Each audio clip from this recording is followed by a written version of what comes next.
পরকীয়ার সম্পর্ক নিয়ে উদ্বিগ্ন এক মা নিজের ছেলের বিদেশ যাত্রা ঠেকাতে বিমানে বোমা থাকার মিথ্যা তথ্য দিয়ে ফ্লাইট স্থগিত করালেন। অবিশ্বাস্য হলেও সত্য, ঢাকা থেকে কাঠমান্ডুগামী বিমান বাংলাদেশ এয়ারলাইন্সের BG373 ফ্লাইটে বোমা রয়েছে বলে ফোন করে মিথ্যা তথ্য দেন ওই মা, যাতে ছেলে প্রেমিকাকে নিয়ে দেশ ছাড়তে না পারে। শুক্রবার 11 জুলাই বিকেলে দেওয়া এই ফোন কলের ফলে বিমানবন্দরে সৃষ্টি হয় হুলস্থুল পরিস্থিতি।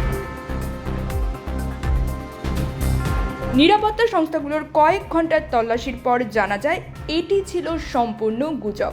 ঘটনার সঙ্গে জড়িত থাকায় এখন পর্যন্ত 3 জনকে গ্রেপ্তার করেছে র্যাব।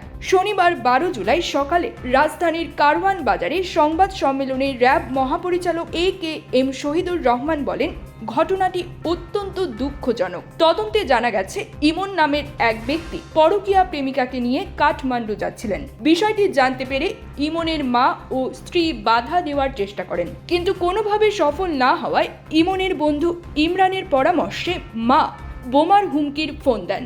11 জুলাই বিকেলে কাঠমান্ডুগামী ফ্লাইট BG373 ঢাকা শাহজালাল বিমানবন্দর থেকে ছাড়ার প্রস্তুতি নিচ্ছিল। ঠিক সে সময় এয়ার ট্রাফিক কন্ট্রোলে আসে একটি অচেনা নম্বর থেকে ফোন। বলা হয় বিমানে বোমা রয়েছে। সঙ্গে সঙ্গে বিমানের যাত্রা স্থগিত করে নিরাপত্তা ঘেরাও গড়ে তোলে আইন শৃঙ্খলা রক্ষাকারী বাহিনী।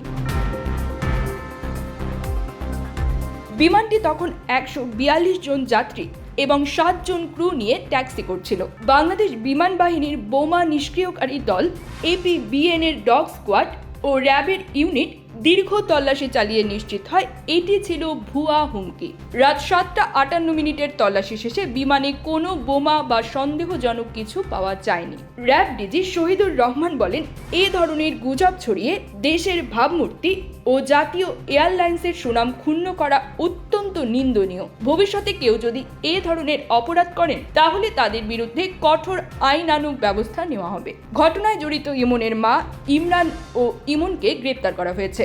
তাদের বিরুদ্ধে আইনি ব্যবস্থা গ্রহণের প্রস্তুতি চলছে।